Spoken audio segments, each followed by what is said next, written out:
You shouldn't watch TV in any country in the world. So they've set traps for Russia and now they're resting? It's perfect for my arrowhead. Where's your back? We went 20 years, maybe 30 years back in time. Thanks, coach. You're welcome. They'll never call me again, that's it, especially after this interview. Nikita, you're probably the most unusual Russian hockey player. You play at the highest level for NHL. You love talking about your job, and you're one of the few who speaks about what's happening beyond your occupation. You're one of the few Russian top-level athletes who have spoken out against Russia's war in Ukraine.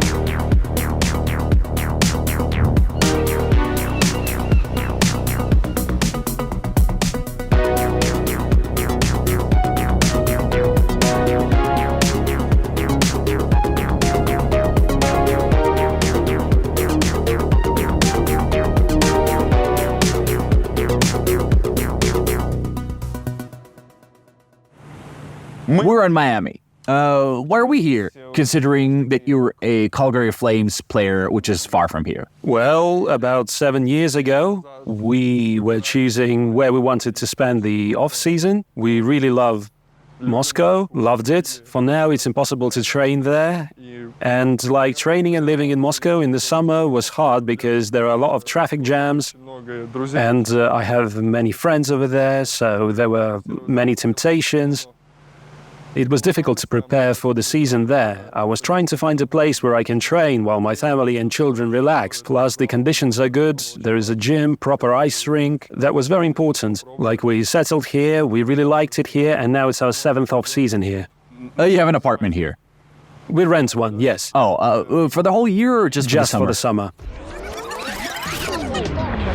It's 6:18 on the clock. We woke up at 5:50. At 6 a.m., Nikita came to pick us up, and we're heading to training center. Nikita, what kind of training takes place so early? Please tell us. Early morning one. I just stick to the principle. An early bird catches the worm. So actually, it keeps you in tune when you wake up early and maintain a routine constantly. When you stick to the schedule, the body gets used to it, and it's much better for me, for the body, for the mind, for everything pretty much. What time did you go to bed last night? I went to bed at 11 on purpose. Yesterday I went to bed a little later. I couldn't go earlier. I usually fall asleep at around 10 or 10:30 p.m. Okay. Right, that's it, because from 10 p.m. to 1 a.m., it's the most important time frame for sleep, meaning your body enters the deepest sleep at that time. That's the most important time for your body to recover. The season officially starts in 2 weeks. In 2 weeks, our training camp time begins officially. In the summer, by you, I mean hockey players from various teams. Many of you live in Miami. You spend the summer here. Do you hire personal coaches to train without the involvement of any sports clubs? Yes, that's right. Every player has a private gym coach, so I've had mine this is my 8th off-season with him. When it comes to ice rink, the guys gather in big groups and skate. They hire some special shooting coaches, skating coaches, and so on and so forth. It's all player-based. All the guys know what they need, what they want, and what's important to them. So, you're all dressed? Sort of. Oh.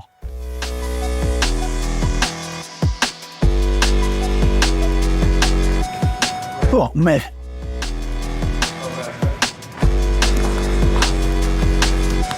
Yeah.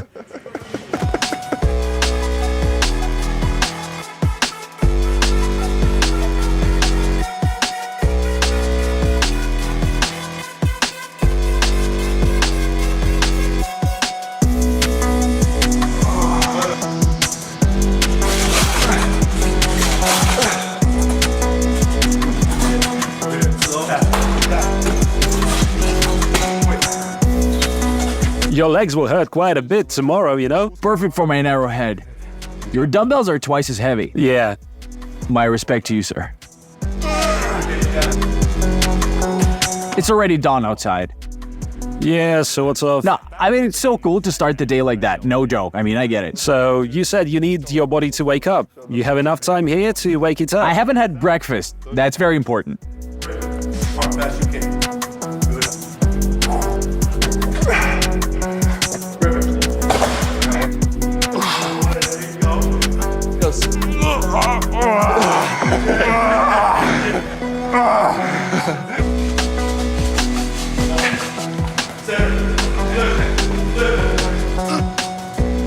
Use your legs, come on.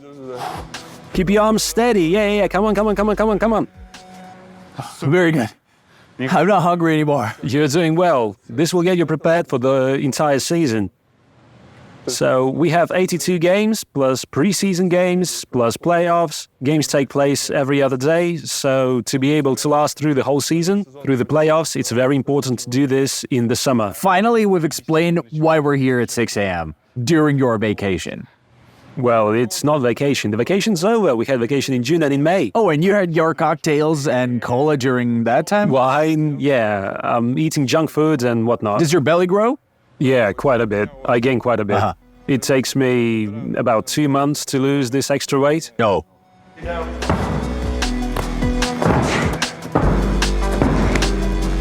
Oh.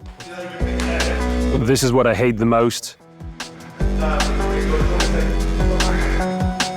3, 2, done.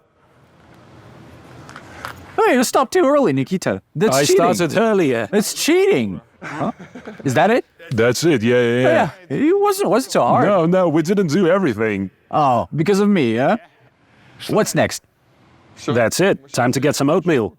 Is it true that either on the first day of the war or in the first few days of the war, there was a telegram chat created by Russian NHL players to discuss a collective statement about the start of the war?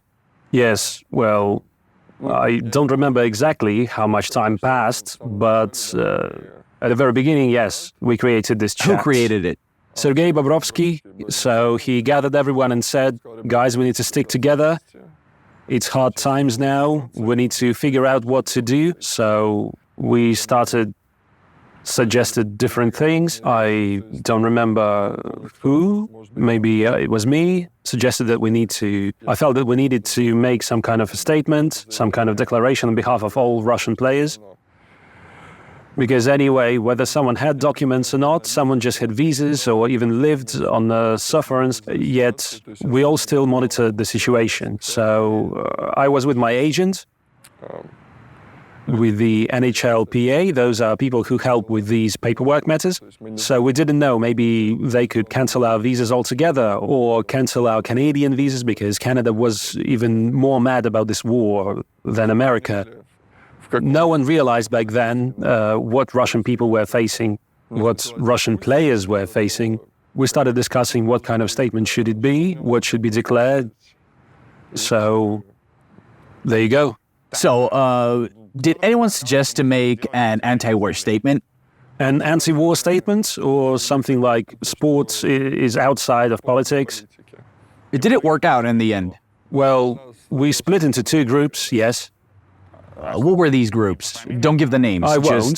So, group number 1, that's the one talking about this 8 years stuff, this propaganda-influenced group. And on the other side, there was the reasonable group, as I see it. One group wanted to make an anti-war statement, Yes. and the other reason that, why didn't we say anything for these 8 years? Yeah, well, rather that this should be mentioned in this statement. Did you publish your Instagram post after that? No, I posted it 2 days later or so. Why did you decide to speak out? Well, that's the right thing to do. I had already spoken out before, always spoke out, I still speak out. I believe maybe someone will hear my words, think again, change their opinion. I still believe that what's happening in our country, what has been happening in our country for the past 23 years, with the current president in charge, what had been happening before that for 9 years, I hope that all ends and we get an economically strong, democratic country, not a kleptocratic one. Okay, are we gonna have breakfast now? Yes, there's a cafe. They have power breakfast there, freshly squeezed juice.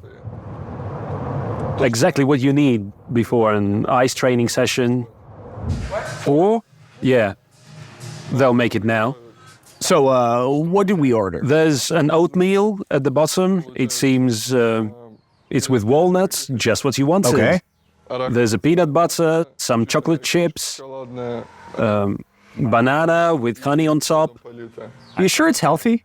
It is, and it gives you energy because there's honey, it's sweet. Well, sugar is not healthy, but sugar gives energy when it gets in your blood. Well, this is for exercising, but if I were going to work right now, would that be too much? No, it's still healthy. Why? It's still good. It's all healthy. There's nothing wrong with this meal. Well, I don't know, peanut butter? Peanut butter is very healthy. It contains healthy fat, just like avocado. Oh, I got it. Okay. So it gives you energy. Right, and this, what is this? When I had COVID, I drank this. Basically, it boosts your immune system. There's lemon juice here. What else? Ginger. Ginger, yeah, ginger juice. Plus, it contains turmeric. It's a spicy pepper or something. Yeah, it just wakes you Like up. a shot of juice. Yeah, you want to try? Before or after the breakfast? Before, because it's quite gross. Oh, okay. Should I drink all of it? Yeah. Seriously?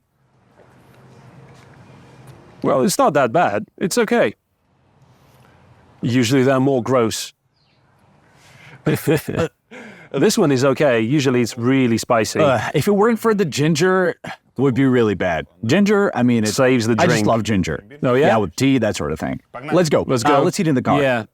Did you know that in America there are more accidents where people eat while driving than use their cell phones?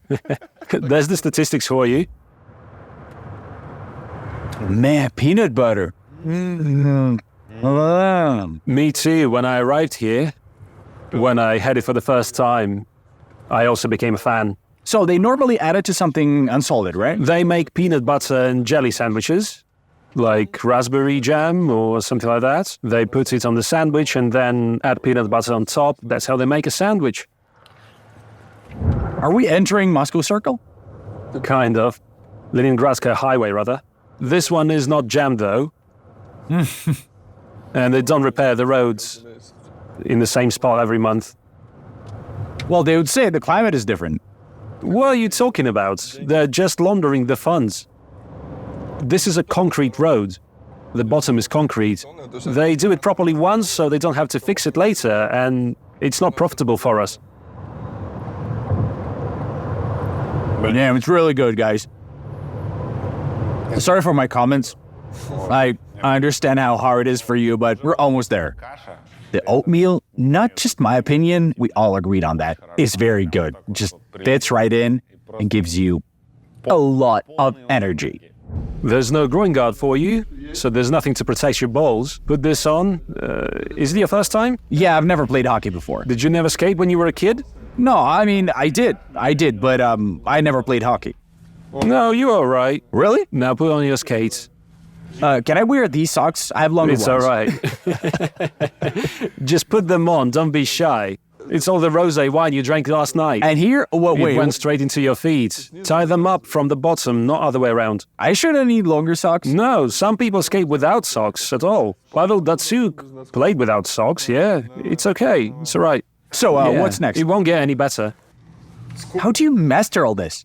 I dress in 3 minutes. Uh-huh. Now put these straps on top. Oh, like a jumpsuit. Yeah, Oh, cool. it's fine. You look like a vet. Nice.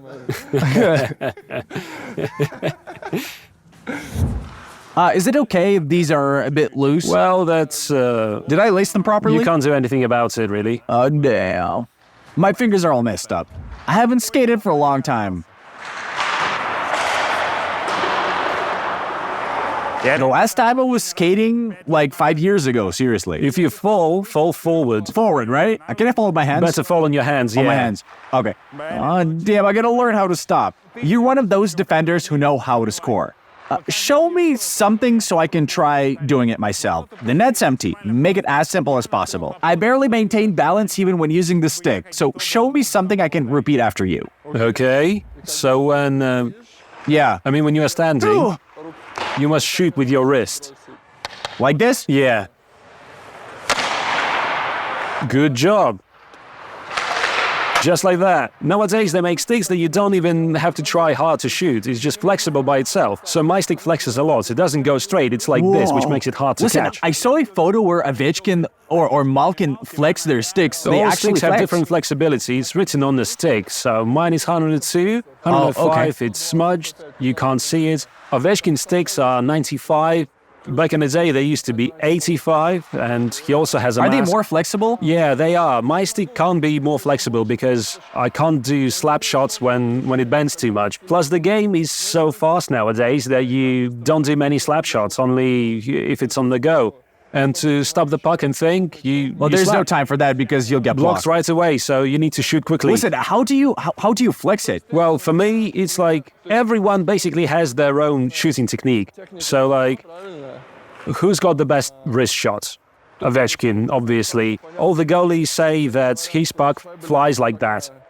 It doesn't fly straight. It's like this, which makes it hard to catch. Matthew Boston, who I think is second after Sasha in terms of wrist shot, a goal scorer in the league. He always pulls the puck towards himself, and he ends up flexing his stick. And when he pulls the puck, he changes the angle of the shot, even though the goalie is already prepared for the angle. Because of his pull, the goalie has to move, therefore leaving space for the shot. There are many details like that. Alexander Kozhevnikov, a famous former hockey player, and if I'm not mistaken, father of State Duma deputy and actress Maria Kozhevnikova, said the following.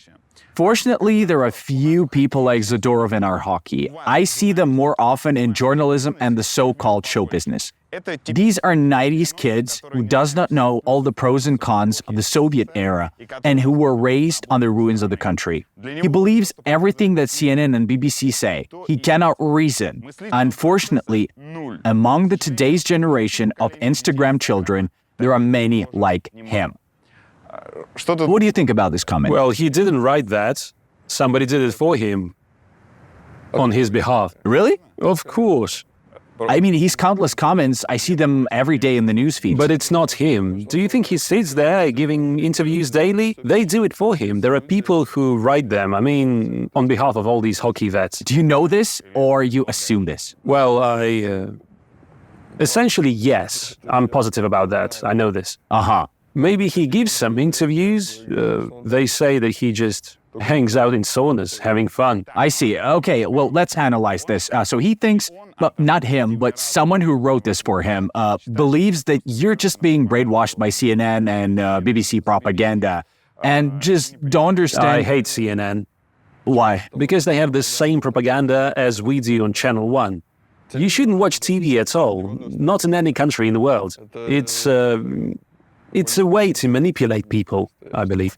There's internet, there are historical facts, there are interviews, there are investigations. It's all there. Like, ask me anything and I'll tell you. What does he think that if I grew up in the 90s, I didn't see the Soviet Union? Yeah. But I know the history of the Soviet Union. I've read about it. He'll say, but what about the Soviet hockey school? What does hockey school have to do with it? Hockey is a small part of the world. Okay. Yes. It's hard for me to judge. I didn't play back then, but what does the entire world think? It's only inside Russia that they think that what's happening is normal. But the entire civilized world understands that you can't live like this. Hockey is a small part of the world, you say. Like it doesn't matter. So what does? It's how people live. The social aspect. If it's missing, if people are starving, living below the poverty line, I believe that's important. Do they live like that in Russia? Of course they do. Why are you so surprised? Oh, how do you know you, they will ask you. You've been living in North America since you were 17, but you grew up in Moscow. Well, look at the statistics. The average salary, how much money do people have in their bank? 3% of Americans have $1 million on their bank account. You mean total savings? Total savings, yeah.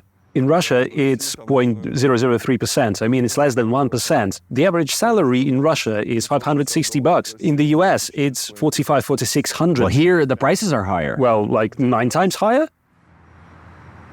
No, not 9. Not 9 times. You don't watch TV, so what do you watch? I mean, what do you read? Where'd you get the news?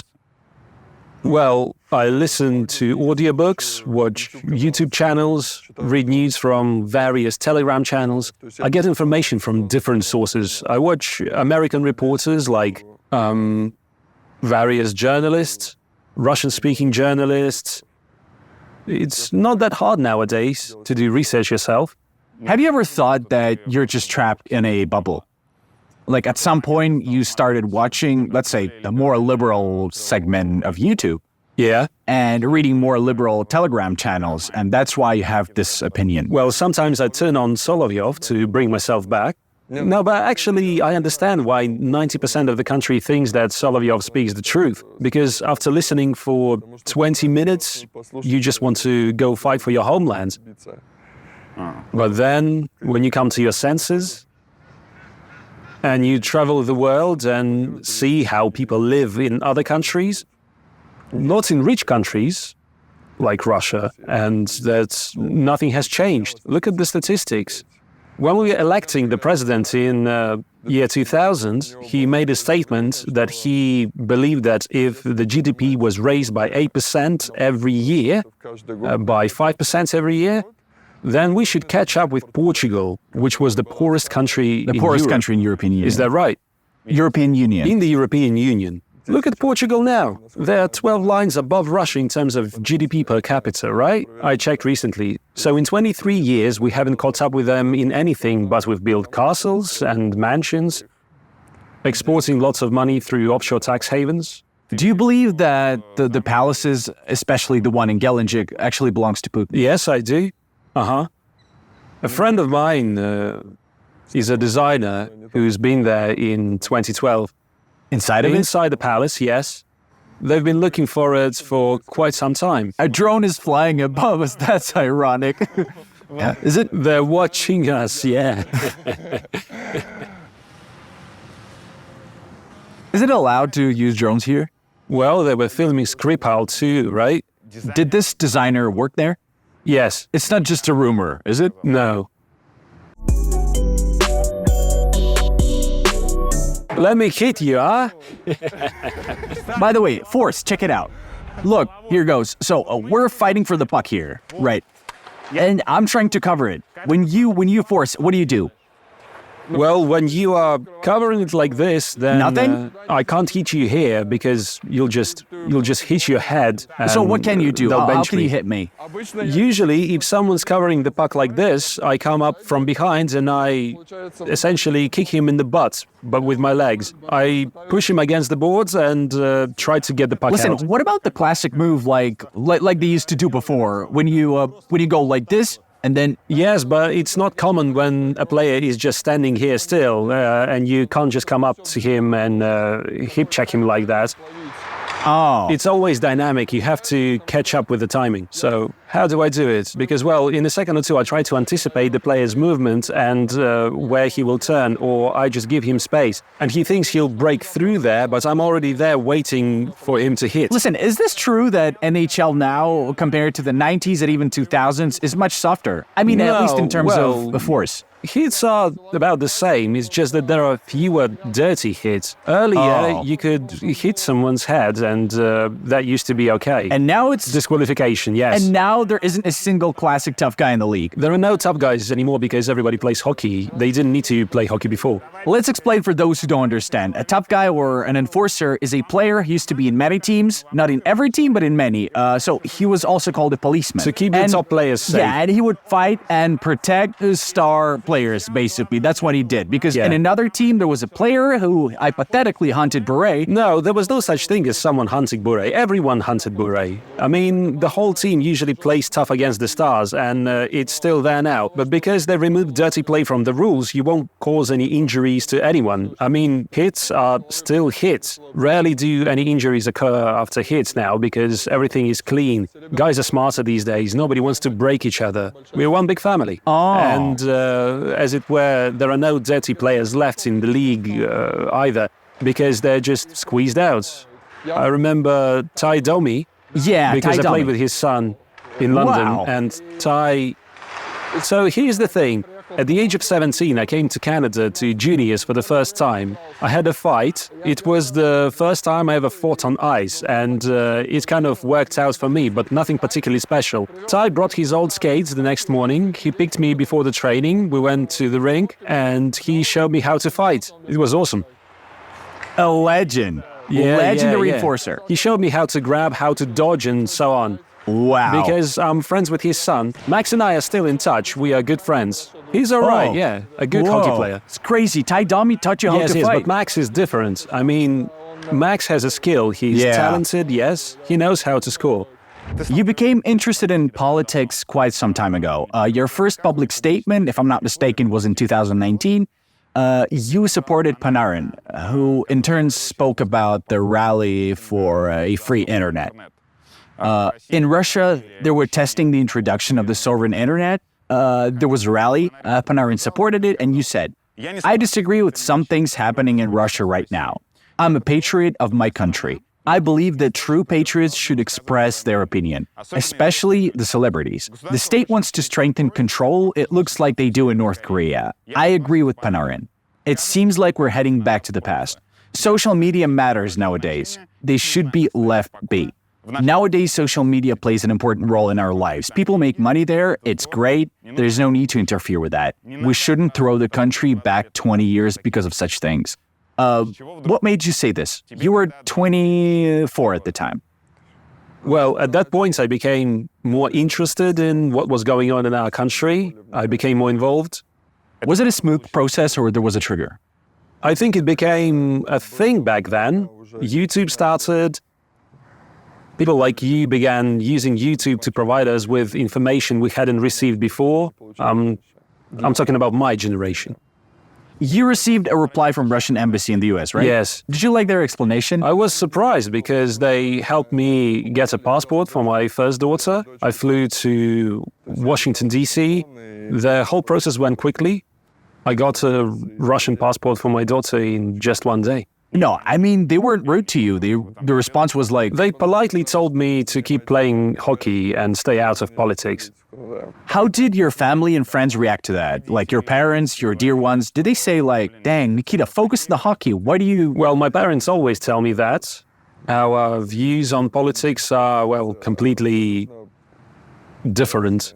We've never agreed on politics with them. Anyone else? No, mostly... I don't think I said anything extraordinary. What I said actually happens. We've went back 20 or 30 years now with the start of this war. In all sectors, in sports, in economy, literally everywhere. As well as in terms of the cultural aspects. I'm really sorry for the younger generation. Truly I am. Instead of investing in the new generation, we've buried them somewhat. It now depends on the choice they make. Leave the country and develop, or stay in this swamp and live by the local rules. What do you think should be done? Everyone has their own path, as we say. I mean, America isn't for everyone, and neither is Europe. I believe if you have some skill sets, some talent, then you surely see that there will be no progress in Russia. You realize that you want to develop as an individual, and it's a lot easier to develop as an individual in any democratic country in the world, really. You didn't go to Russia this summer, right? No, last summer neither. You haven't been to Russia since the war began. Why? I'm disgusted. How can I go to a restaurant at Patriarch's Ponds and eat while people are being bombed 2,000 kilometers away from me? How come? 1,000. Well, it depends on where they bomb, yeah. Is it because of that? Well, that's mostly it. It's not right with my conscience. Well, they'll tell you, you're in a country that isn't waging wars like right now, but it did, like in the recent past, was also at war. I don't support the war in Afghanistan.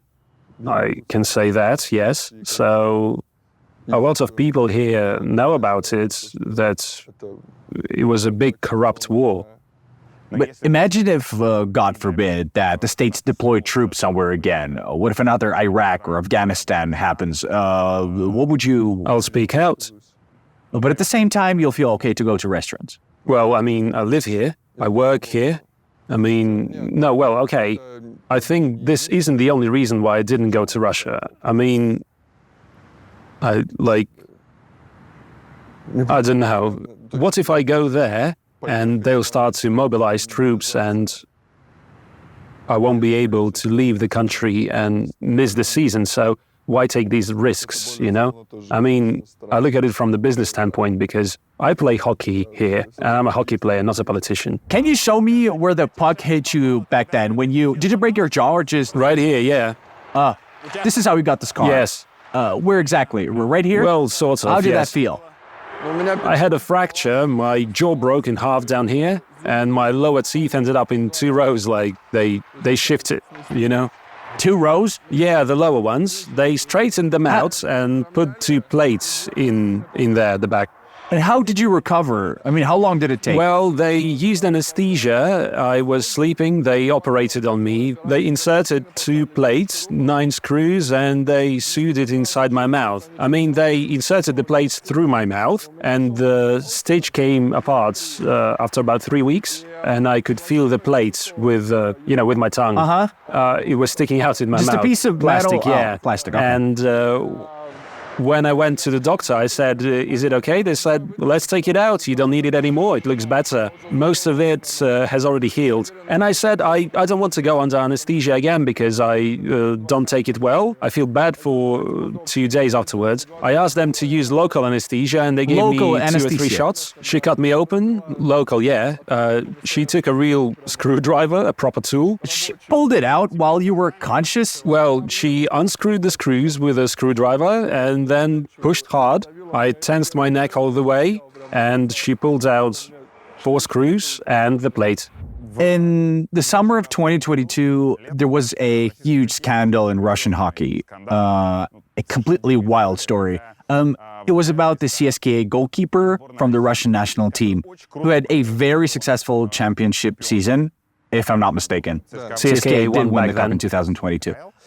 He got called for military service. Is it true that after that, many NHL players didn't come back to Russia? Well, yeah, because as I understand it, they would go through the recruitment centers before the mobilization and all that war crap, and some guys bought themselves like discharge papers or something like that. It's not hard to do it in small cities. And these cases went public. Yeah, and they decided not to come back to avoid unnecessary risks. How did you feel about Fedotov's case?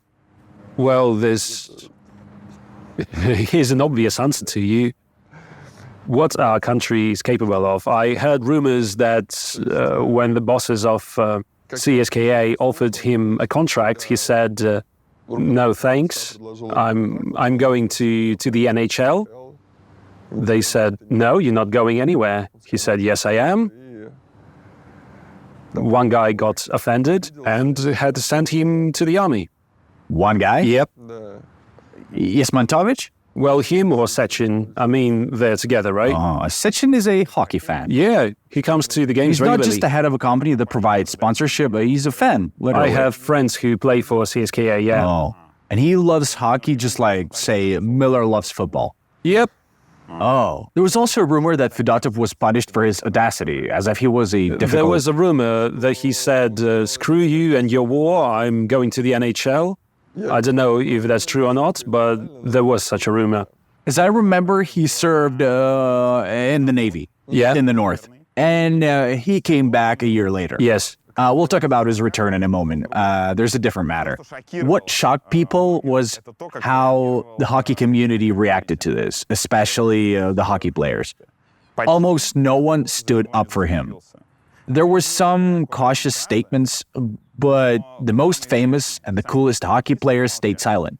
Alexander Ovechkin's reply was legendary when he was asked, will you say something about Fedotov? He said, no, why would I? Well, he said that recently, this summer. No, it was definitely back then. Well, all right. Why? You should ask Alexander Ovechkin about that. Or are you asking why didn't others speak up? Yeah, why no one spoke up? They didn't ask me.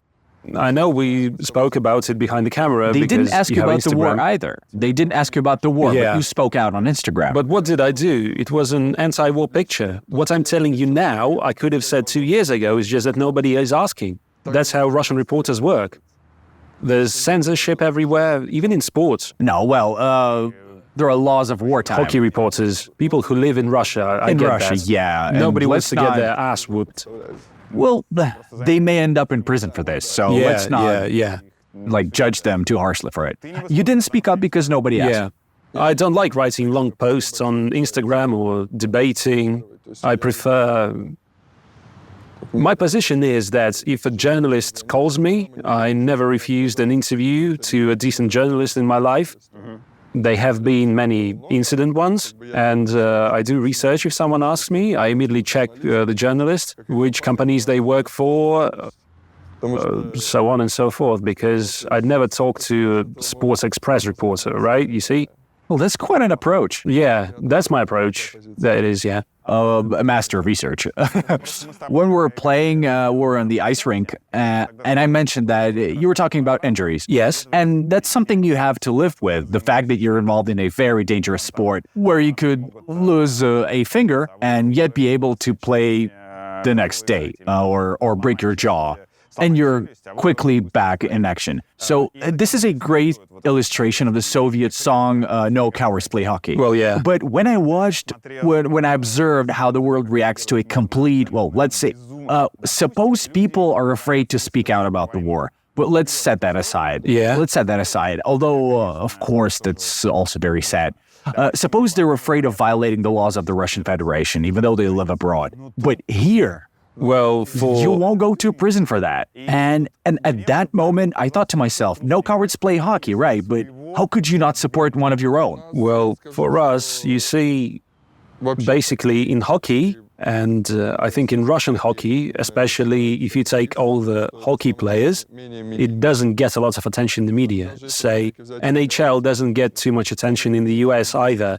I mean, do you know anything about McDavid or Crosby there? Even though they're the best players in the world, nobody knows anything about them. It's all very private, not like everyone knows about LeBron, where he's going, what he will do, right? The same goes for Tom Brady. I mean, it's, I don't know, it's hard, man. I mean, it's not as hyped. But in Russia, everyone knows superstars. Everyone knows Ovechkin. We're all superstars, but there were never any statements made.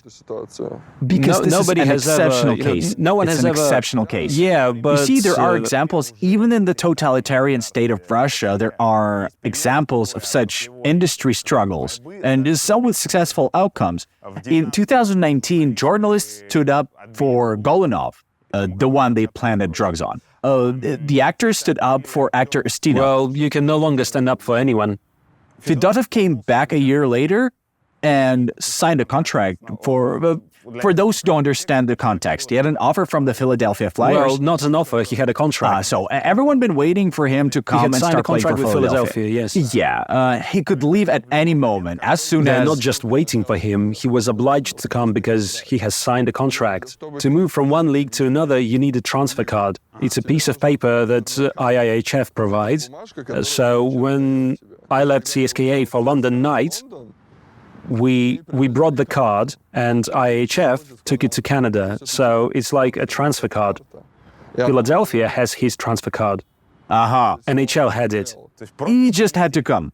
Yeah. Just get there. Yes. But instead of it, Fedotov signed a contract with CSKA and stayed with those two guys who later sent him to the military. Correct me if I'm wrong. Yes. How could that happen? He was intimidated. He posted a photo from Dubai. Well, but how do you know for sure? Maybe they threatened his parents. You know how it all works, don't you? You can intimidate anyone. I'm sure about that.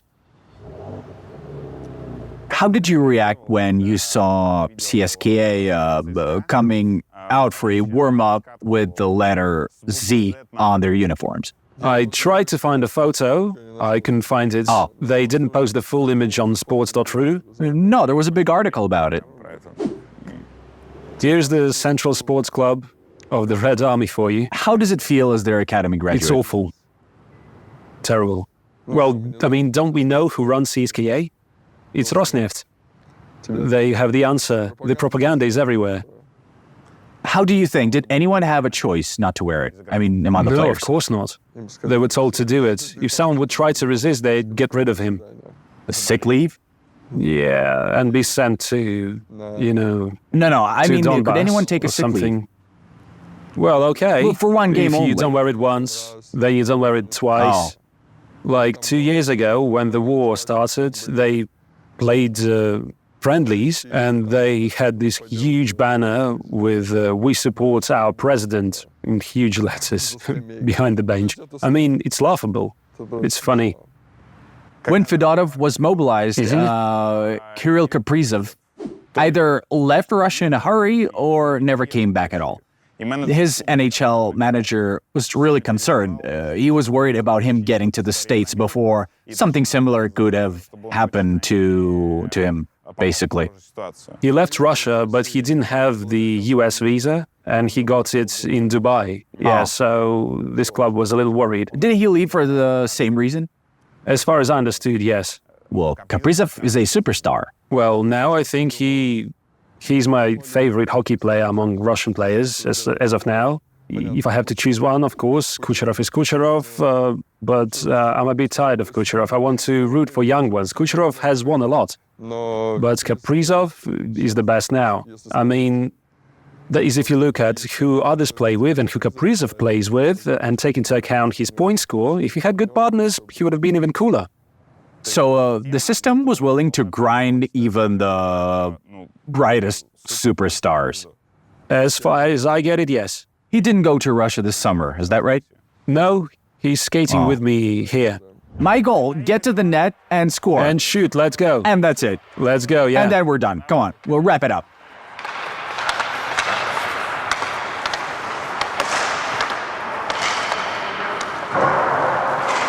Oh! Damn! I mean, it's so simple. Hold on, one more time. Do it Hold again. Come on, go score already. Come on, come on, come on. on. I was afraid I just wouldn't stop. Don't shoot too hard. Yes. Thank you, coach. You're welcome. Thanks.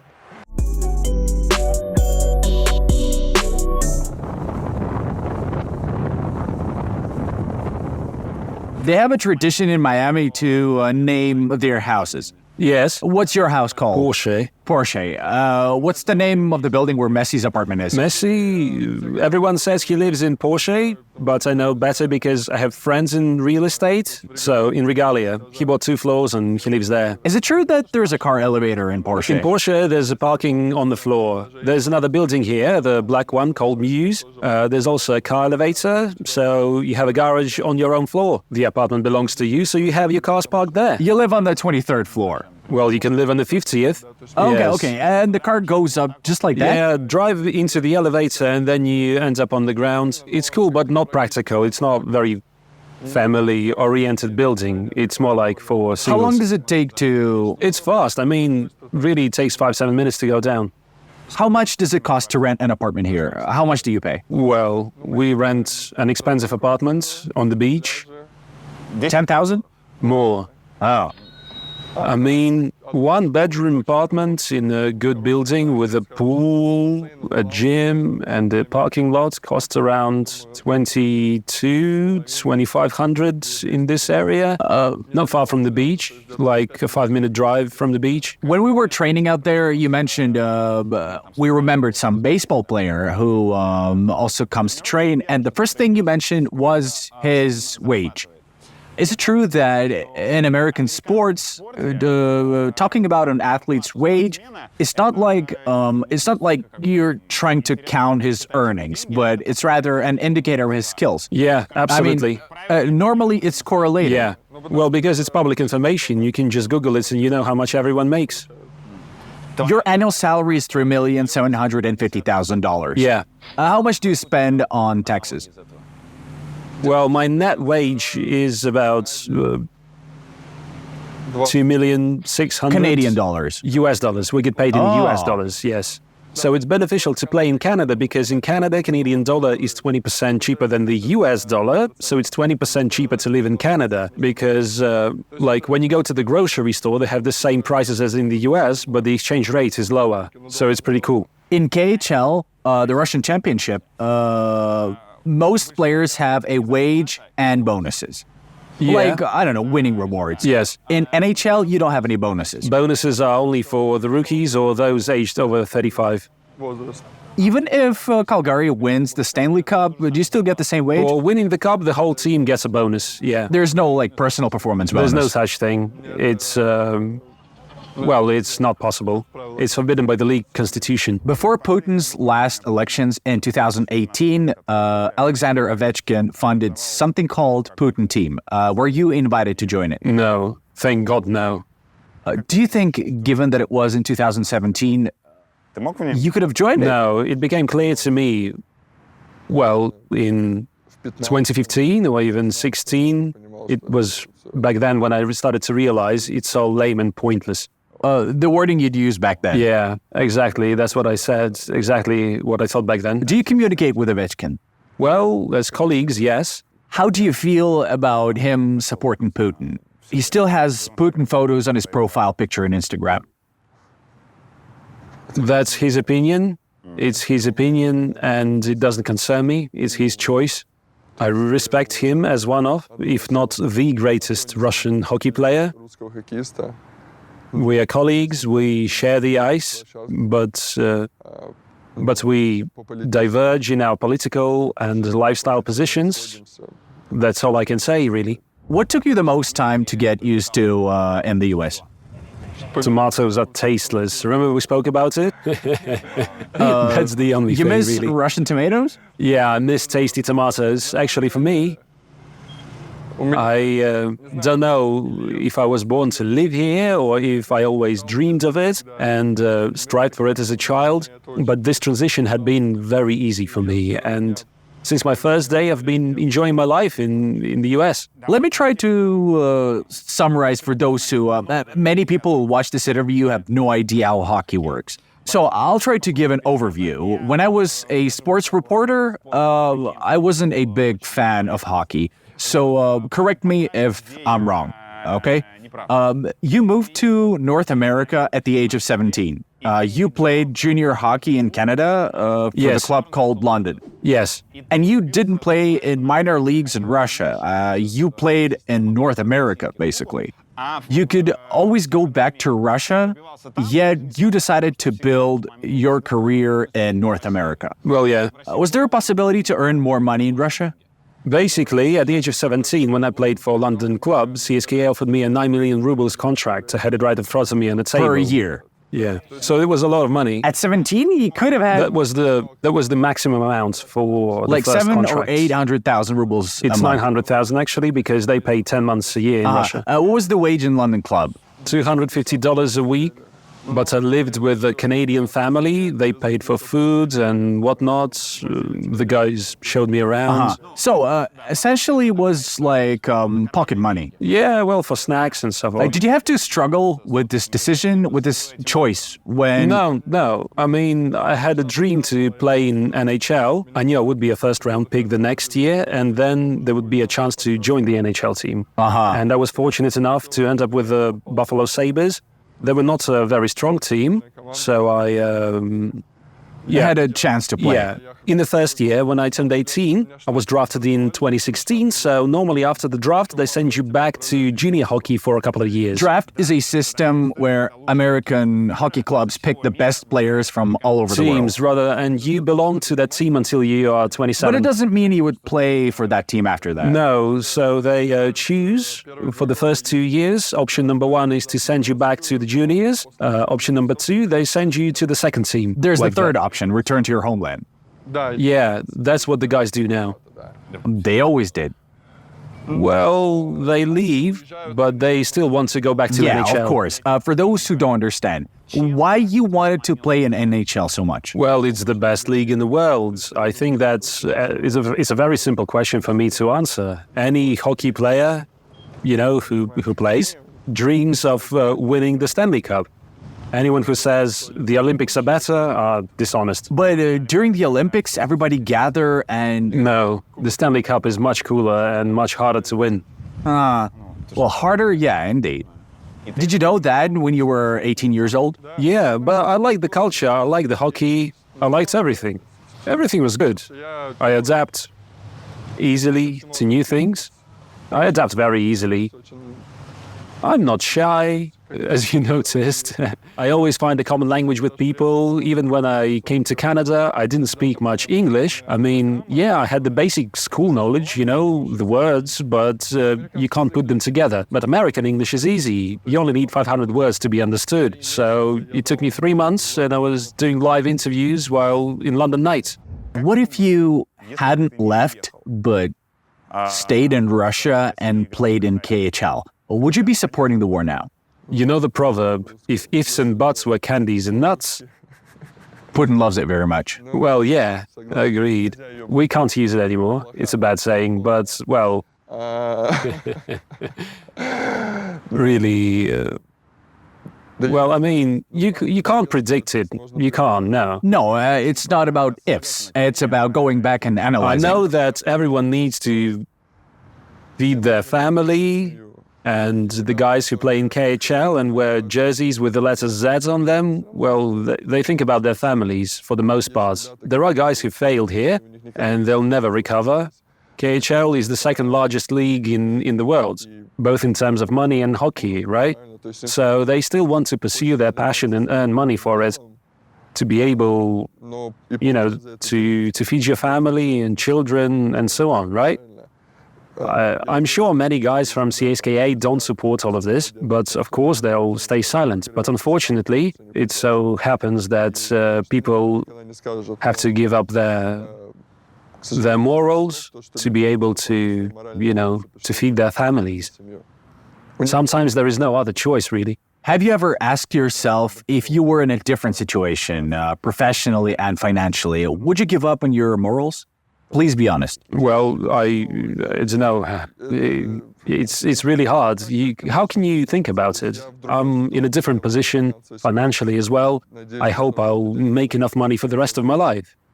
I mean, I hope I still have 7 or 8 years of career ahead of me.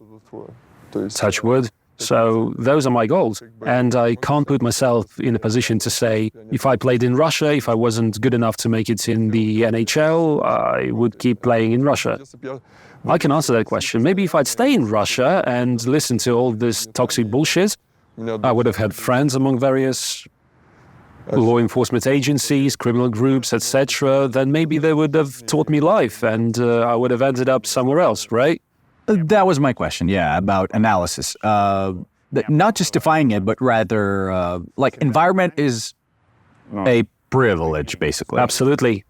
Unfortunately. Absolutely. I'm lucky that I managed to get into NHL because, come to think of it, if you check the numbers in the US, out of all American kids, the percentage of those who play hockey and make it to the NHL is only 0.0000073%. American kids. Only American kids. How about kids in Canada? Even lower, because there are more children. Oh, more of them get to NHL. Statistically, are there more Canadians or Americans? Okay, there are about 50% Canadian players and 30 American players. But there are more kids playing hockey. Yeah, way more. Because in Canada, any child of any gender ends up skating eventually. Is that Miami Heat Arena there? Yeah, I go there to watch basketball all the time. NBA made it to the finals this season. Yeah, they're great. Do you like basketball? Yeah, I root for Miami. Used to root for Denver, and You left at the wrong time. it so happens, when they were in the finals, but for the last 3 or 4 years, I really started following Miami. I'm a fan now. I watch their games on TV all the time. How did you feel watching the finals when Miami played versus Denver? No, I rooted for Miami. Yeah, I was so excited. I was so emotional. I was shouting, even flipping someone off, You have their emblem on your Miami car Heat plate. logo, yeah.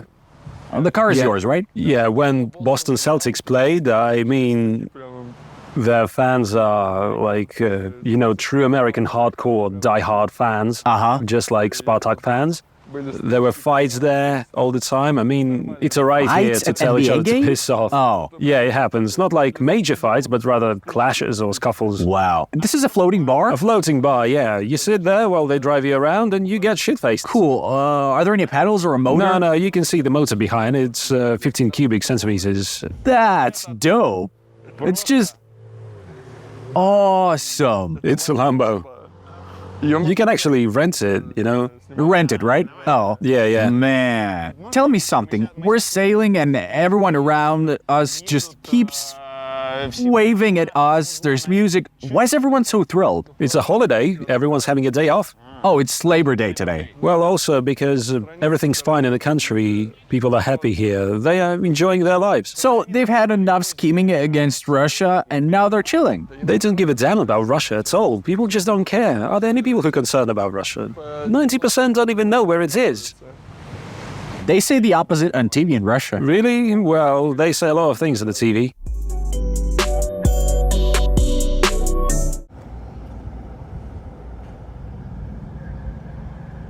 We're in golf club. You play with the club too?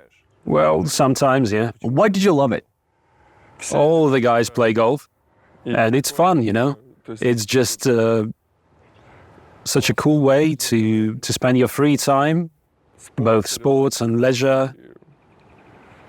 You have fun, have a drink, and spend some good time outdoors. Does it require any physique? Well, yeah, I mean... It might have sounded like a bias, but no, it's curiosity. Well, it's, professional golfers constantly have back injuries, knee surgeries. Just look at Tiger Woods, how long it took him to recover. I mean, yeah, he got into an accident, but before that, he had back problems. So it's a full-fledged sport. Yes, of course, it's not like hockey, football, or basketball. I mean, there are adult players there who are over 50 and chubby and bot and... In baseball, there are chubby ones too, and they play well. There are even chubby American football players who protect quarterbacks, so it's a bit different. I think it's the toughest sport I've ever tried in my life, because there are 18 holes. You're given 70 or 72 shots to score all 18 holes. So, on average, 4 shots per hole. Some holes are bigger, longer. Well, you can just Google it. So, for some, it's 5 shots. For shorter ones, it's 3 shots. Okay. We are standing, it's 4 shots. And you need to remain focused for 4 hours straight. You can't make any mistakes. If you make one bad shot, your ball could just fly off somewhere and the whole round gets ruined. Like if it falls in the sand. Well, it's easy to make a shot off the sand if you learn how to do it all right. If it flies into the bushes or if you can't find the ball, then you have to take a new one. This means a penalty shot, so it's very nuanced. You also mentioned it's a great place for business negotiations. Yeah, I mean, in the US, it's considered the old money sport. Office meetings can last for 4 hours. I mean, if you want to sign a deal with someone, no one is giving you 4 hours for you to negotiate, but you can play have the and time. negotiate. Yeah, everyone does that in the US, yeah. They're always thinking about money here, right? Well, after all, we are... I think so. It's capitalism, after all. You cannot just walk in from the street. No, you can purchase a membership. How much does it cost? Right now, it's 110 grand. To simply just to join the club. Only to join, yeah. It depends on age. It's about 1,000 a month.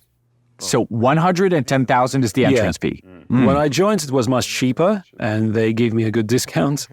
I have a locker over there. Yeah.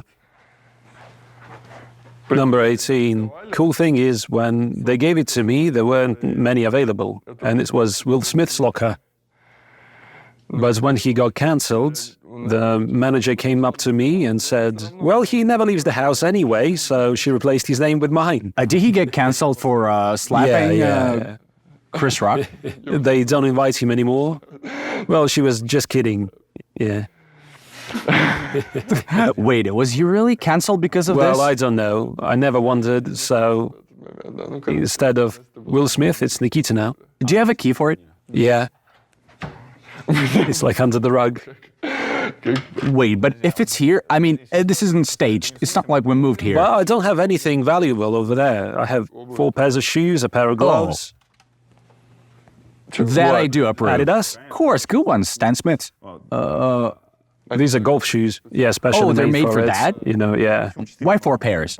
I don't know. Some of them were too small, some too slippery. These are for dry weather, these are for wet weather. Well, you know. Okay. So what's this? Well, I got new clubs, and this is like a nozzle? Nozzle, you know, yeah. Extra gloves over here. When they wear out, I mean, I change them. These white ones wear out quickly. 3 or 4, especially in Florida, the weather is very wet. These last the longest. You mean these don't wear out? Well, no, they do. I mean, eventually you get holes on the palms too. I see. So it's not something you can use for a long time. Yeah. Well, okay, now it makes sense. Why you keep it here? Yeah. Many people have wines, cigars, things like that in their lockers, or some clothes, that sort of thing. Come on, admit it. When they were taking off Will Smith's name tag, you, what were you thinking? Well, a guy who grew up in Khimki. Well, now I have a story. Just that? A story to tell? There's nothing really special about it. Do you experience some kind of, I don't know, what's the non-vulgar synonym of star fever? I've never had it. That's what I think. Even if I ever did, my wife immediately brings me back to earth. Really? Just a little bit. What does she say? She says, wake up.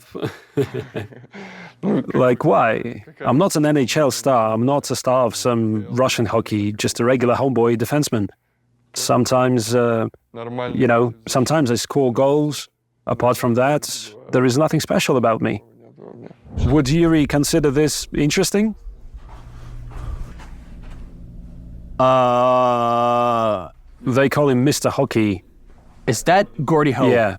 I didn't read it. Honestly, I didn't read it. Yeah. Where'd you read it here? Ho, right in the middle. Ho. Ho, now greatest scorer of them all. Oh, no, I honestly didn't see it. That was my only guess. Yeah, he played until he was 54. Yeah.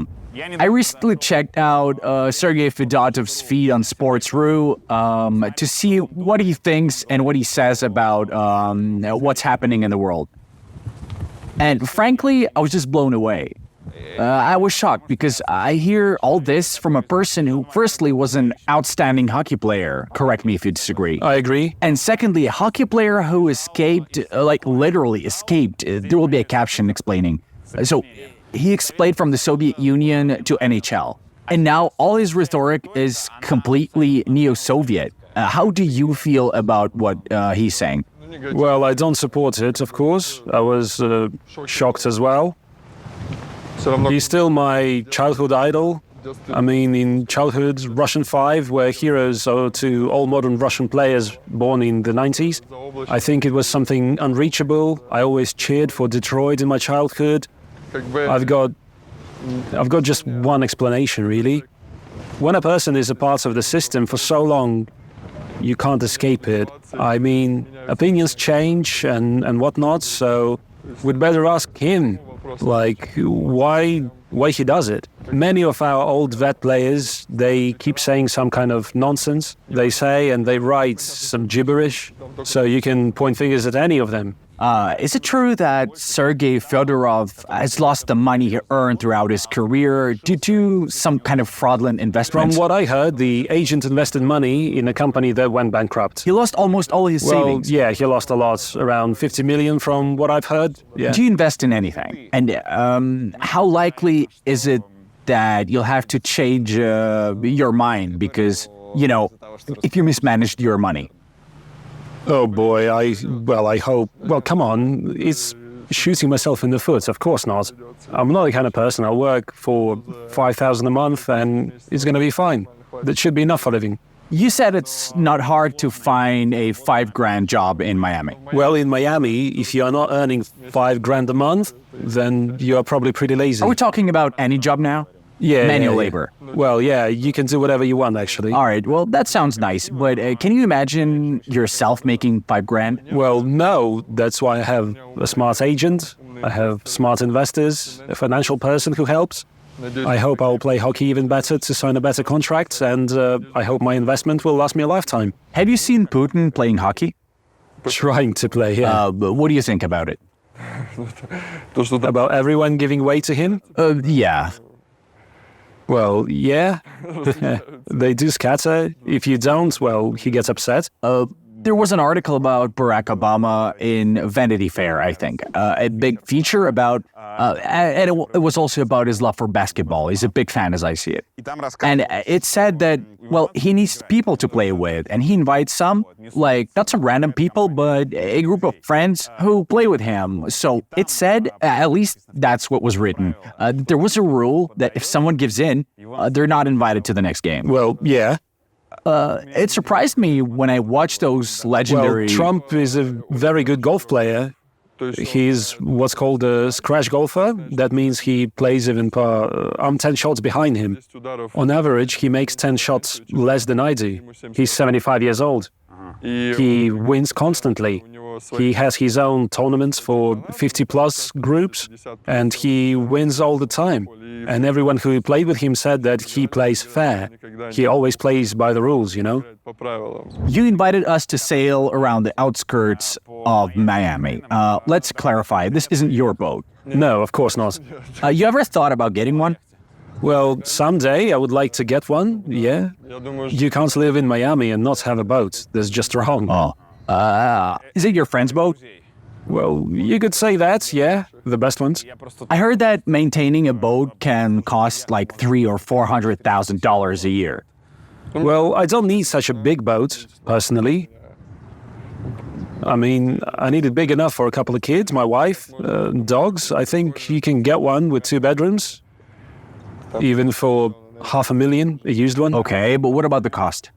Well, you gotta work hard. No, I mean... Oh, well, I'm not sure about maintenance costs. I didn't delve into it, but it's much less than $300,000. 60% of your salary goes to your financial assistant, who distributes, invests the money. Was this scheme introduced by your agent? Yeah, so Dan introduced me to my financial assistants from Bank of America, Merrill Lynch.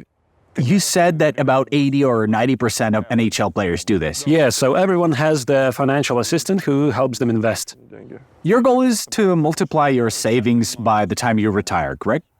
The goal, yeah, I'm planning to earn enough dividends from the market investments, but it's not the only investment. I mean, the more money you have, the more opportunities you have to invest in other businesses. But does he invest in stock market? The stock market is the most profitable type of investment in the last 40 years in the US. Real estate is not as stable. There was this crisis in 2008, remember? Yeah. When the real estate market collapsed. Nowadays it's growing really fast, and I'm investing in it as well. So he invests? Yeah. Do you track where? I do. I'm curious. But 99% of hockey players don't do that. As of now, have you earned enough by investing so that you can live on that money? No, not yet. I still need to play. This is Hollover Park. It's pretty shallow over here. People hang out there a lot, like on holidays, weekends. I mean, all the time. Looks like just people hanging on the beach. They have umbrellas and beach chairs, and here there are those who have boats, yeah. A boat on sand and water. Yeah. Neat. It's very neat. There's Iglesias' house nearby, right across the bridge. Yes. Do Enrique and Ana Kournikova live there? I don't know. I think Julio lives there. Not sure about those two, but I know that Julio lives there, yeah. What's the neighboring house? It belongs to the owner of Philadelphia Eagles, an NFL team. It's an American football team. Yeah, when they played in the Super Bowl this year, He's got a nice art collection over there, various statues in front of and behind the house. A very expensive collection, they say. Costs millions of dollars. Well, yeah, I think it's even more. How much for this one? That one, that's probably the coolest island in Miami, one of the coolest real estate spots. The lots, I know Tom Brady is building a house there now. He bought a plot for 25 million and he's spending another 25 million for construction. It's a 3-acre land plot. It's really huge, yeah. You also mentioned the trees. Yeah, these big trees, they are all giants. It's cool. They told me that. I was playing golf there and they said people relocate them. I mean, a person builds a house and wants to preserve a tree, but there's a tree right in the middle of the plot, so they move it to another place. It costs around 150,000. There are companies that relocate trees. A huge tractor digs it up. 150 grand for a tree? They lift it, move it, and then replant it. Do they move it like moving a home plan? Yeah, but rather a huge one. That's almost 200 years old. Are they using crane or something? I've never seen it, but as they say, yeah. One can study the geography of North America by looking at your career, by the places where you've played. Is it good or bad? Well, for your career, I think it's bad. It's called a suitcase. That's what we call it. Suitcase? Yeah, because you're constantly traveling. It's when a player has changed more than 3 or 5 teams. If they want to call him names on the ice, they say, "You fucking suitcase," you know. I see. I was always curious about, so in the context of American League athletes, you basically cannot plan your life for years to come. No, of course you not. You also can be traded, like, literally against your will. Yeah, anytime now. So theoretically, they could call you. Who was telling me about this? Either Mozgov or Okhryab. I think it was him. So that he fell asleep as a player of Chicago. I had the same thing with the Buffalo. What does it look like?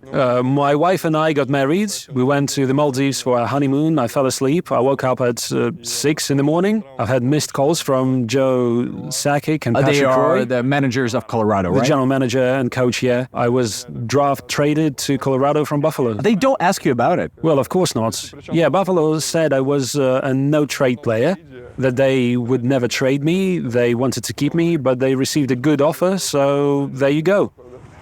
Look, in this case, they completely ignore what you want or what you think. There is no such thing as in football. When you negotiate, you draft a contract. No, I mean, I get it about the money. Let's say... Yeah, but sometimes the trades are called off because of it. I mean, if a team has agreed with another team and you haven't negotiated a contract with that team, then your transfer fails. But we don't have that. But nobody asked nobody if asked. you want to live in Denver or play for Colorado. I was a young guy, nobody asked me, yeah. If... Okay, there is this Russian factor in the NHL. Like, you can try speculating. Like, if you don't want to transfer to another team, your agent tells the general manager, like, don't you dare trade him. He'd leave for KHL if you trade him. And so the player won't be traded. It happens. That's basically blackmailing. It is indeed, but it's business. Listening to you speaking about business just makes me... This is America. This is capitalism. So, it's the Russian factor. So, it doesn't work like this with other players. No.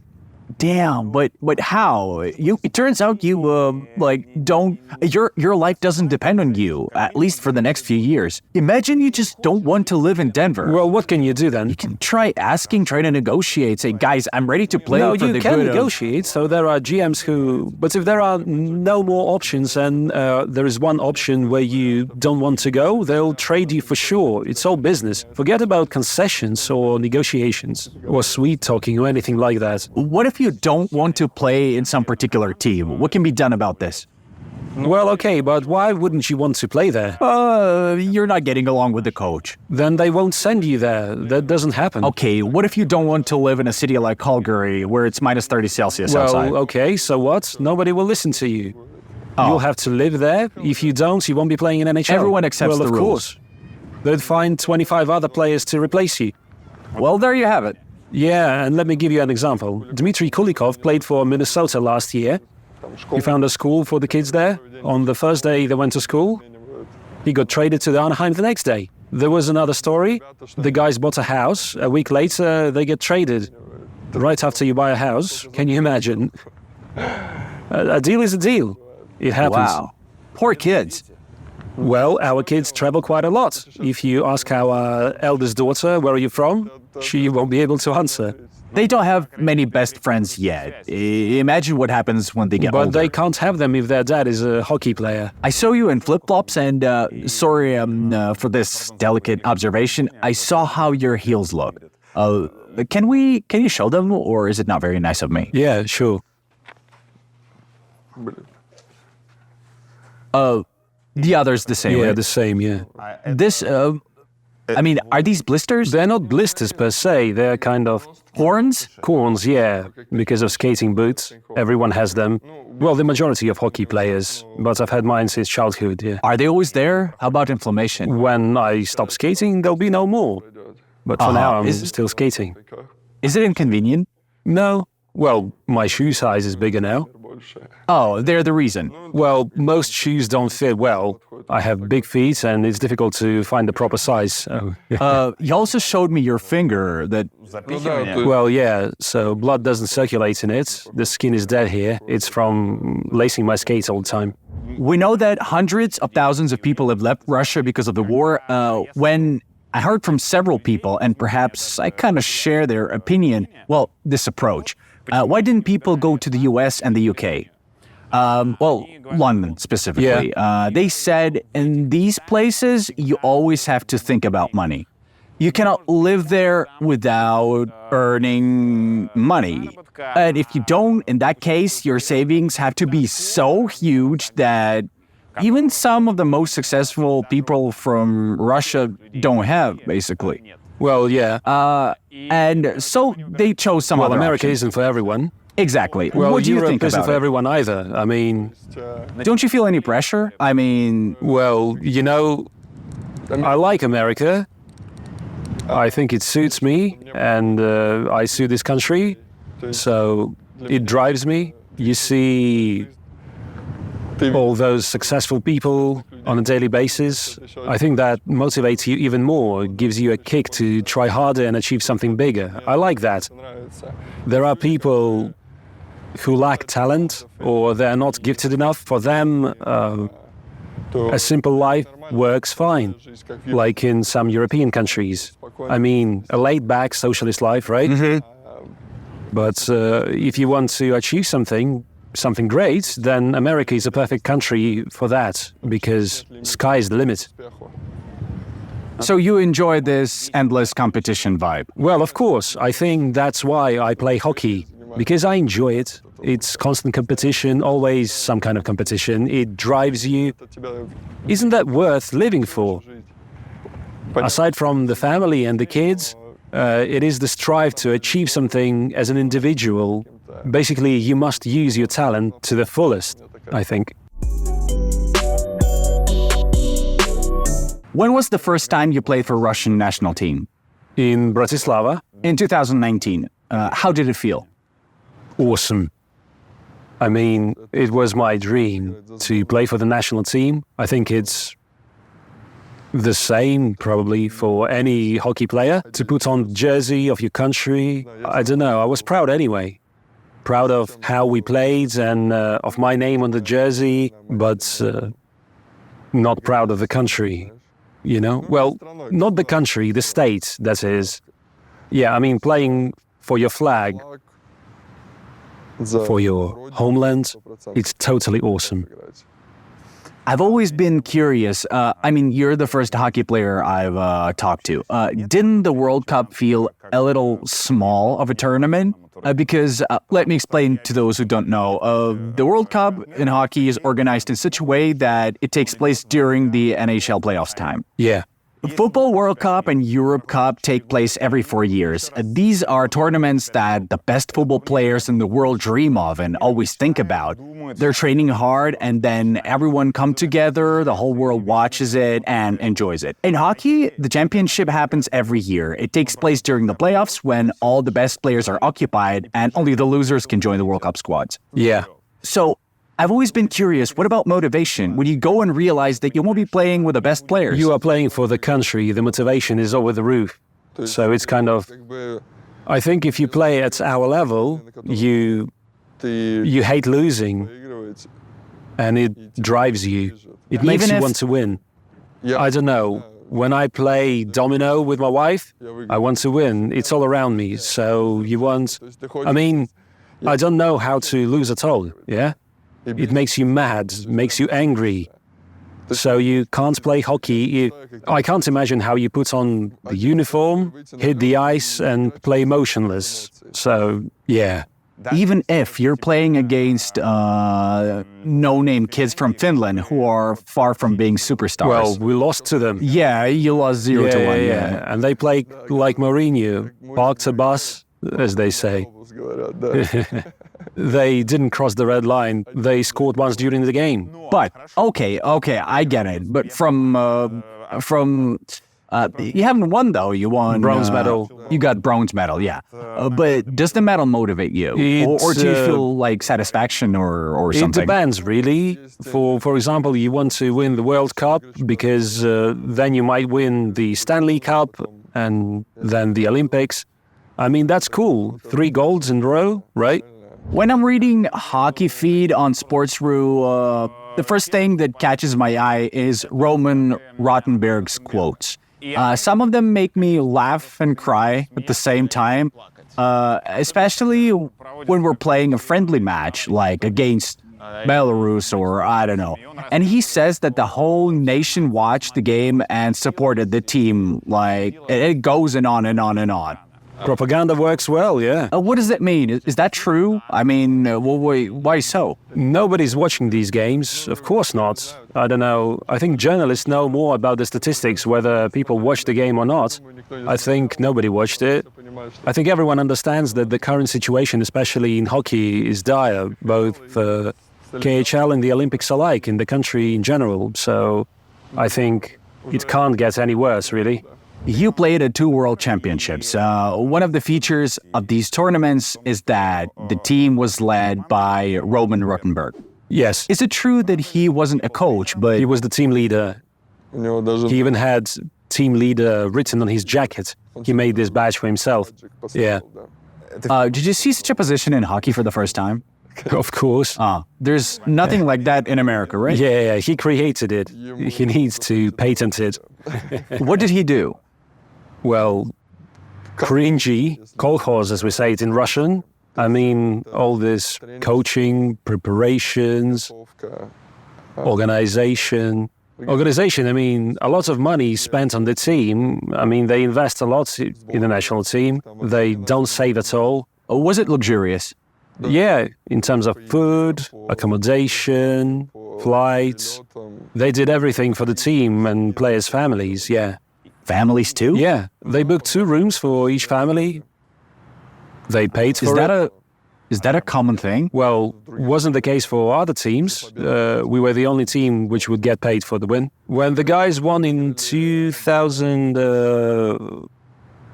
after the Olympics in Sochi, when they lost to the Finns in 1/8 or in the quarterfinals, I don't remember, they went to Minsk for the World Championship and they had to recover for Mikhail Ivanovic. It's from the Diamond Arm. They used to call him like that in narrow circles. And Call who? Putin. Well, yeah, they all have their own nicknames there. I'm just showing off. So, yeah, they won the World Championship in Minsk. Sasha Ovechkin asked for a Mercedes and everyone got one. They also gave them $400,000 each. They gave each one a credit card and said, you have 2 days to withdraw cash. So everyone went to the bank. There is this sketchy Kremlin bank there. 400 grand for winning the World Cup. Canada brought their 18th squad to the Cup and $400K each. Dollars. Again, do you know or... I know this. I'm sure about that. I know the guys who played there. They told me about it, yeah. Would you have refused if you were there? I wouldn't. Oh. Well, you sound like you're judging them. Well, I mean, when you are rewarded for your efforts, it's okay. But, I mean, if I organized that, I would be, well, it's abnormal. It's totally abnormal. It's abnormal for the whole world. When you tell Canadians about this, they say, we got iPads. Nathan McKinnon says, was it in France or in Germany when they won? And they said, well, I got an iPad for this, and that's fine. Hockey, Canada. Nathan McKinnon is currently one of the best NHL players. Well, my favorite, I think he's the best, yeah. He's making over $10 million a year. 13, yeah. He gets 12.6. But you wouldn't refuse. Well, not at that moment, if I was there. What about now? Now, I wouldn't be there. They'll never call me again, that's it. The doors are closed now, especially after this interview. The tournaments you were playing, was Rotenberg still around? Well, he sort of managed everything, so everything went through him. It was his music in the locker room. Nobody could change it, neither Sasha Ovechkin nor Malkin. That was Roman's job. What was it like? Well, the one that plays before you come out, the one that's supposed to uplift and motivate you, it was Lube's Soldier. How do you like that? Touching song, right? Isn't it? Really? Soldier? Yeah. Would hear it at the 2 World Championships I was at. But there's Ovechkin in the same locker room. Can he change it? It's not possible. Rotenberg was in charge. Okay, fine. That's about management. What about coaching thing? Well, okay, when we were in Bratislava and there were a lot of stars, there were a lot of guys there. I'll try to recall Malkin, Ovechkin, Kovalchuk, Kucherov, the guys were around. At the time, we had one of the strongest teams in the last 20 years. We lost to the Finns.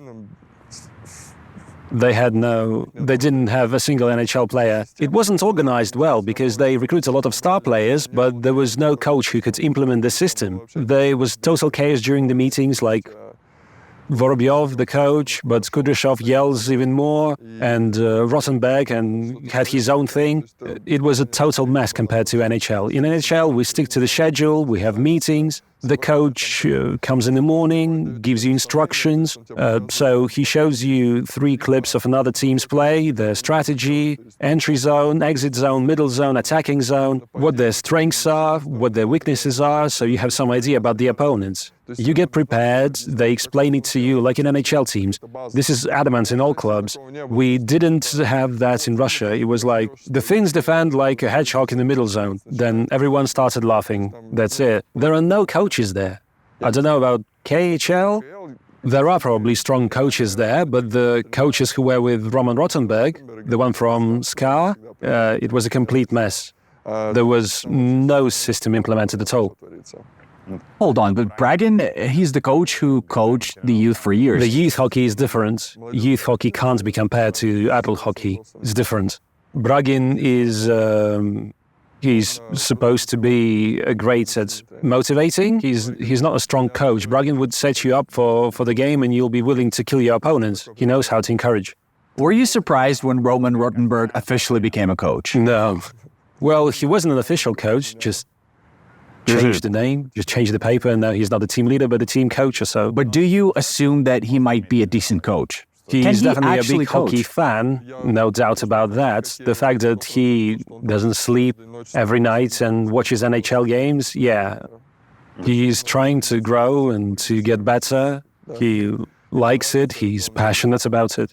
What do the players say, as I imagine it? I've never been in sports teams, let alone in professional ones, but I have some experience in sports journalism, and therefore I've talked to athletes. In football journalism, there's more ego in football journalism, or in football in general. Yeah, in football. More than in hockey. Our ego is not as big. Let me tell you how I saw it back then. You tell me how it works for you, essentially. But in football, the team must accept the coach. Yes. And if, like, I don't know, suddenly, for some reason, I declare myself a coach, spend some time with football teams and start coaching players, especially if I'm a son of some oligarch, the team won't ever accept me. The team will never succeed with me as their coach. No, well, everyone loves behind their backs, you know? Everybody assembles at the back together and discuss the things among themselves and decide how to play. There was no coach. On the outside, it just looks... You know, when someone asks to explain what's happening, it's a good example of, like, what's going on in Russia. Of course, it's all there. Well, how would you explain it? Or who will explain it? How? As if there's freedom of speech and free journalism in Russia? How can one write about him if he controls all the media? Hold on, I frequently see this on Sports.ru. I mean, this is ridiculous. Who writes these articles? Or do you mean the comments? No. I'll get you the links. It's all explained out there. Okay, it's ridiculous, but in the world of hockey, no one talks about it because he's indeed a clown. The same is with Sergei Fedorov. Everyone's a part of the system. No one will show off. What's the point? So it's like, it's easy for me to say I'm here across the pond. Your nickname is Z. Someone called you Big Z. Well, they ruined this letter. No, really. Zdeno Chara is the real Big Z. Chara, yeah. Yeah, just Z. Even your wife called you that. Yeah. There's also a cup with your initials, NZ.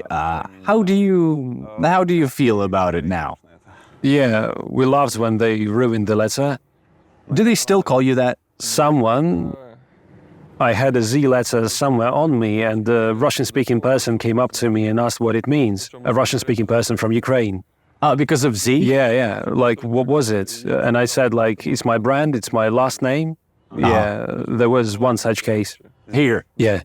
Artemi Panarin is still one of the biggest Russian stars in NHL. Mm-hmm. New York Rangers star.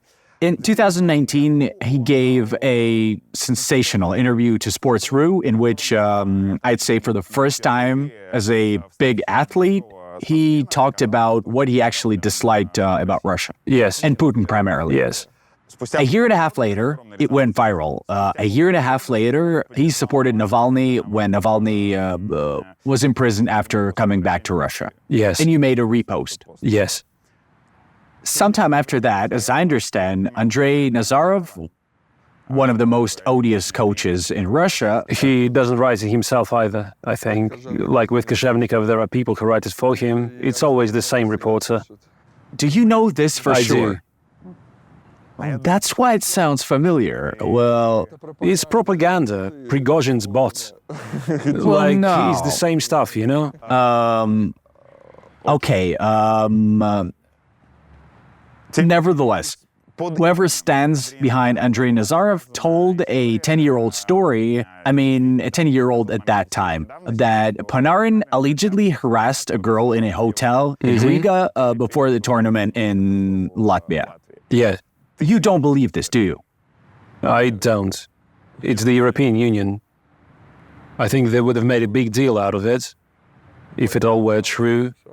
That's what I think, really. If there was something serious, harassment, I don't know how he harassed her. I didn't delve into the details, and I haven't talked about it with Artem. But you supported him. I supported him, yeah. During the interview, you said publicly that you think it's because he... Absolutely, of course. So, after this interview, do you think they won't come up with some crap about me? It's going to be the same. What do you think about Panarin now? He was quite active for several years, and then he just went completely silent in terms of public statements. Well, you see, he has a mental illness, right? Mental. Addiction to social media? No, if he's focused on one thing, he just doesn't notice anything around him. Oh. I don't know what's the medical name for it. OCD or something? I don't know the term. Well, he said it himself. Yeah. So it's like... to make sure it doesn't look like we're sharing his diagnosis now. He said it in an interview, and he got rid of it all, what distracted him from hockey, and now he's using a flip phone. Is that true? Yeah. You've seen it? He doesn't have a smartphone. The guys said, I spoke to them, they said, damn, we can't reach him. If the schedule changes, they write to him, try sending messages from my phone to this old junk. He's using T9 like back in the day on a flip phone. Hold on, so he's not in any chat groups? He was in that chat group. He has an iPad where he watches movies, but he leaves it at home or in a hotel. He doesn't carry it around with him. Really? The team's chat? He was in the chat group, yeah. It's the one that you guys created. What about the New York Rangers chat? No, he's not there, no. I heard when Reeves was there, he would text him if dinner schedule changed or something like that. I'm kind of jealous. Well, he's who he is. A true Russian guy. I mean, he's into fishing, sauna, having a drink, just a simple Russian lad, yes. I think he misses home, well, according to his words. That's why he doesn't care about politics now. He's now focused on his life, and that's it. But is he still a good player? A player? Well, yes. He's the most gifted, smartest player we have from Russia, the brightest mind. So here are the photos of you in those bespoke suits. You've talked about it many times, but since the last interview, something unexpected popped up. Sergei from Tampa Bay, speaking about style, said, "I'm not Zadorov, who can get himself a suit for $15,000. Does it really cost $15,000? No, that's bullshit, and he already apologized for it in person. How much does a suit like that cost on average? 2,000, Italian fabric, Loro Piana, so it's one of the best. How many suits do you have? Oh, I have about 20 suits. I don't like shopping. I don't like buying anything. My wife orders everything for me as long as it's something good. The only thing I like to buy is suits because I enjoy wearing one on my way to the game. I believe that it's the face of the NHL, and this, I don't know, it drives me somehow. Are you obliged to wear a suit when you're coming to the game? It depends. Some teams wear casual, sometimes suits. Arizona have no dress code at all, so you can wear whatever you want, be that suits or casual. Toronto is the same. They wear Nike suits. So yeah, I'm more old school.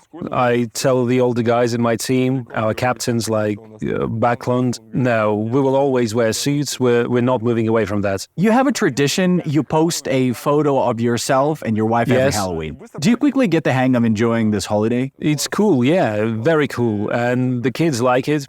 My daughter, Sophia, absolutely trick-or-treating. We have regular parties in our team. The best costume wins a bottle of good wine, a prize of some sort. Somebody in the team gets it. Oh, so that's why you're so into it. Because honestly, if you look at it, you think, these people are really getting into Sasha and I always enjoy doing it. Sasha prepares costumes a month in advance. We had hockey players who... We never hired makeup artists, but our guys do hire makeup artists. And they spend 3 hours just doing makeup, something scary, like if you got hit in the head with a puck, something like that, so it's cool. We didn't go that far, we just came up with some ideas. There was this Karl Lagerfeld thing, and Sasha was his cat, the shoe pet. You were Lagerfeld himself. Yeah, so it was cool. We always come up with some ideas. You said that you and your parents have different views on politics and apparently on the war. How do you communicate? Well, not very closely. I think it's not just because of, it's not because of politics. It's just how I was brought up, how, I don't know, it's hard for me to analyze it now. I mean, there were many things that accumulated over the last 10 years or so that made us more distant from each other. Oh, this isn't related to politics. Well, it's related to everything. I mean, it's just how we live. After seeing your interviews, I thought the opposite, that you're... I'm the only child in the family, and it was hard for my parents when... during the first year in London nights, when I played junior hockey, my mom lived with me, and then I met my wife, and I told my mom goodbye. I'm 18 years old, I want to live with my girlfriend, and my mom didn't take it very well because I'm her only son, and she babysitted me for all my life. She conflicted with my wife and, household stuff. Also, just so you understand, hockey parents, they are crazy. Crazy in their own way. They hang out with other guys, with other families of hockey players, and many have a similar situation. So hockey parents want to control everything to the fullest. Oh, that's what you imply. Yeah, because they raised us and invested their entire lives into us. Did you meet your wife, Sasha, on the internet? Yes. You were in Canada at that time. Yes. And she was in Sherbinka at that time. Well, she lived in Moscow, yeah. In Moscow. Yes. You met online, and then she moved to you to... Well, we eventually later moved. When I came to Russia, in the summer. Here is what happened. I was called to a National Youth World Championship training camp. They were 2 years older than me, 1993 team. It was in Ufa, but they let me go.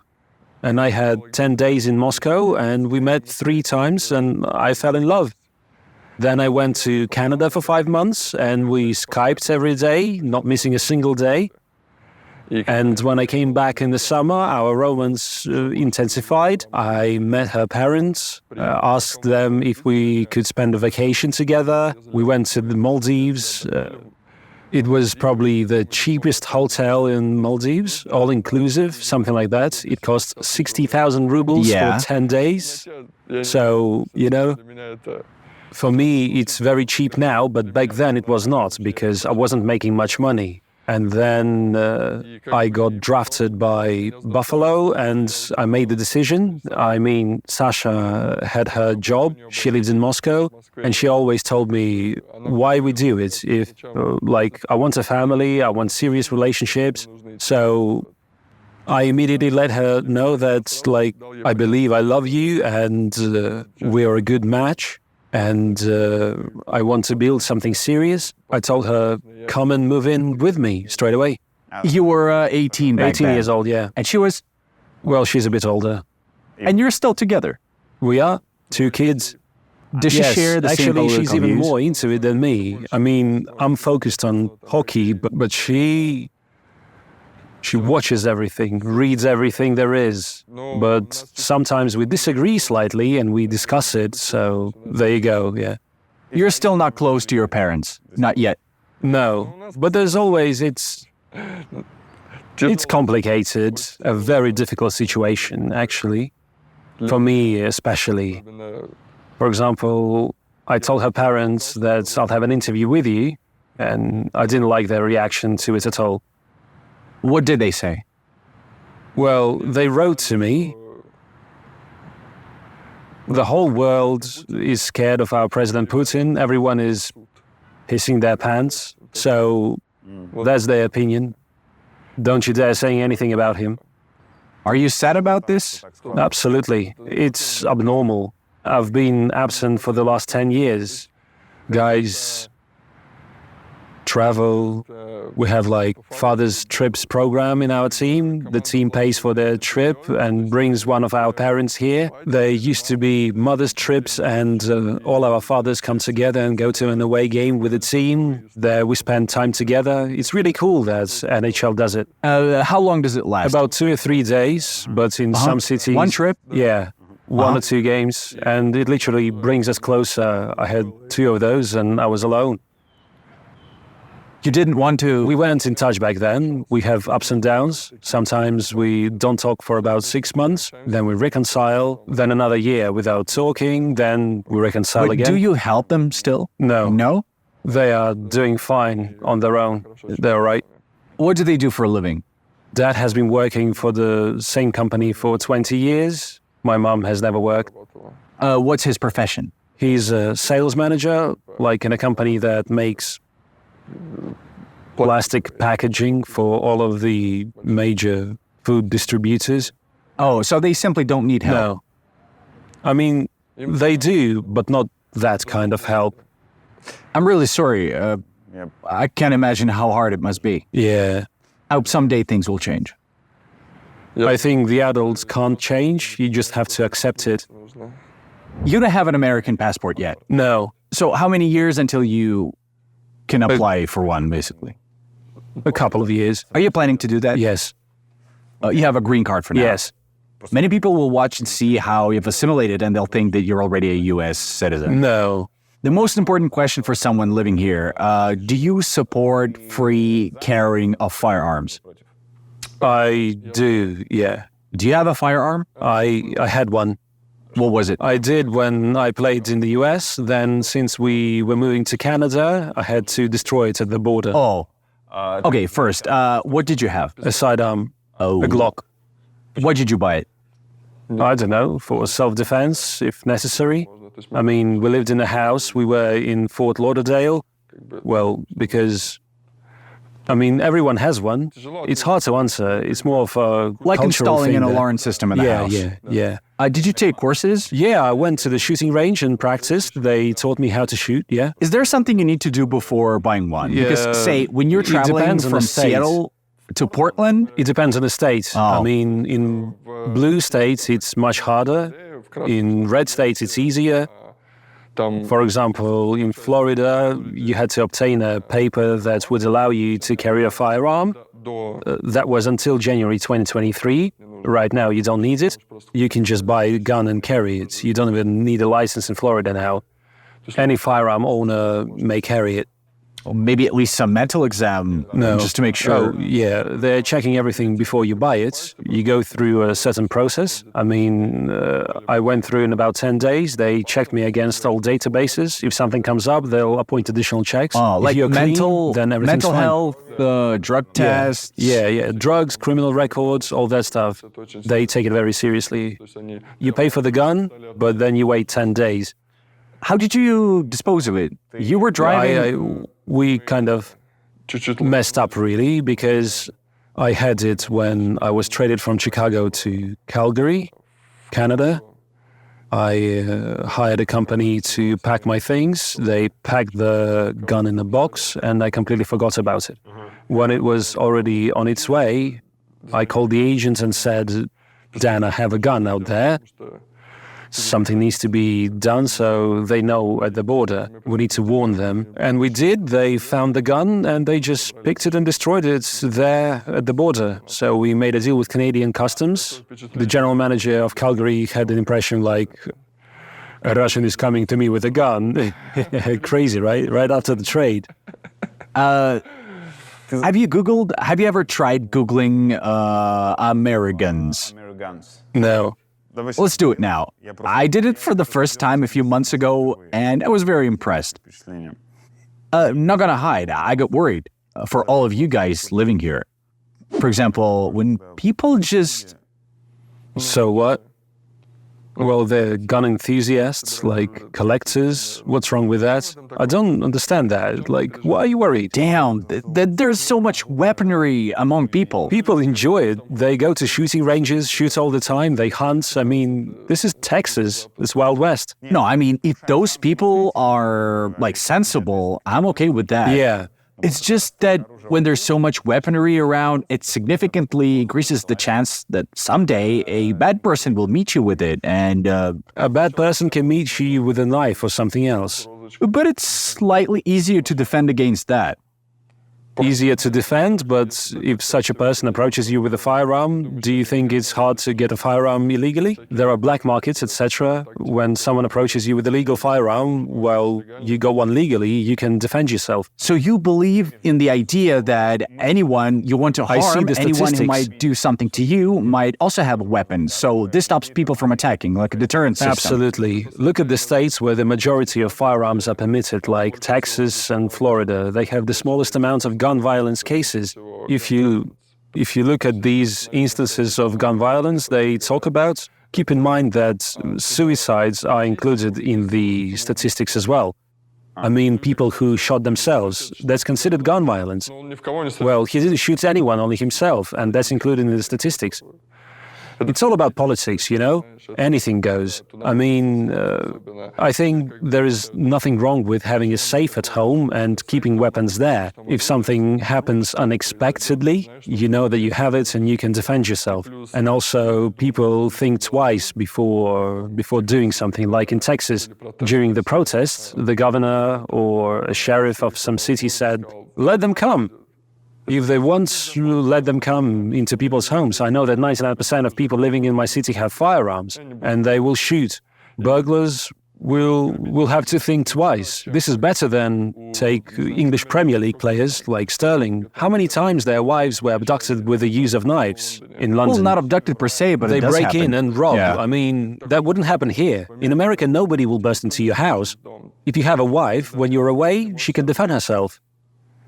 Oh. But aren't you afraid when you're away? Because what Nikita talks about is there have been countless reports in France, Spain, and England of football players' homes being invaded. Yeah. It's just, They climbed into Aubameyang's house twice in half a year. I think it's absolutely ridiculous. I saw a video of a person in London driving a Bugatti Chiron, and the guys on motorcycles break the glass and take his Richard Mille watch, you know?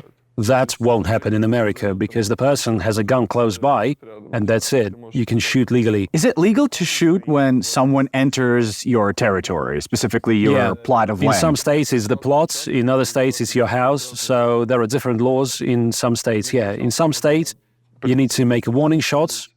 You can't immediately shoot a person, depends on where you live. In some states you can shoot immediately. So what's the point of having a weapon? Not the point, but the advantage. The thing is, if suddenly, although I don't see it's happening in this country, some crazy president comes to power and something happens and you can't go out to protest, they'll be shutting you down. Exactly what is happening now in Russia. People will just come out with weapons and defend their country against the bad leader. So if a person comes and turns into Putin? Yes. No matter how many law enforcers or policemen you have protecting you, just like in Russia.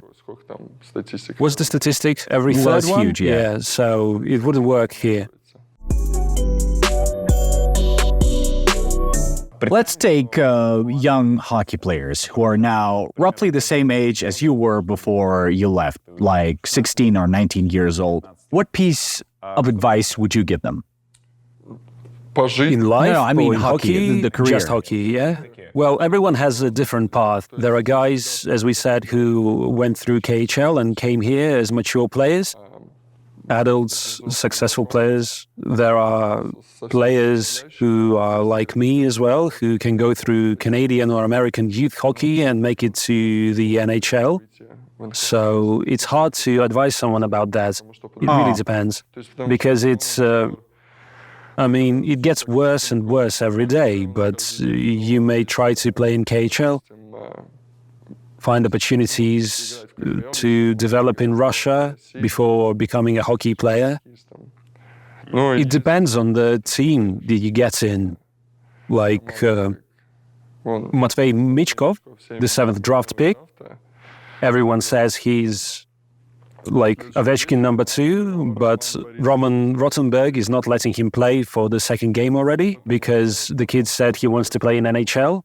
It happened, so he constantly has players who leave in a year, go to the bench or go to the high league. Do you know or do you suppose? I know, I'm absolutely sure of that. Okay, explain to me. Matvei Michkov, the future Ovechkin, I felt like he would be picked earlier while he was the 7th pick. Well, he was the 7th to be picked because, firstly, because of the 3-year contract. Exactly. Yeah. Now I find out that he actually has a long-term contract with SKA. Yes. Is this common? Well, they just fooled the kid and his parents. Usually contracts in hockey are shorter, like at least at that age. Yeah. Nobody signs 5-year contracts. When I was leaving, CSKA offered me a 3-year contract. So he could leave at 21, but he'll have to leave at 23. No chance he will leave earlier. Well, it's totally unclear now. NHL could potentially push IIHF. And if that happens, KHL will withdraw from IHF and all the young guys can leave. So I understand that there's a Game of Thrones going on right now because CSKA is pushing to crush the IHF, the West and Philadelphia. They can't impose anything on us. And SKA is worried about the young players because they'll leave on the first flight if the KHL withdraws from the IHF. Oh.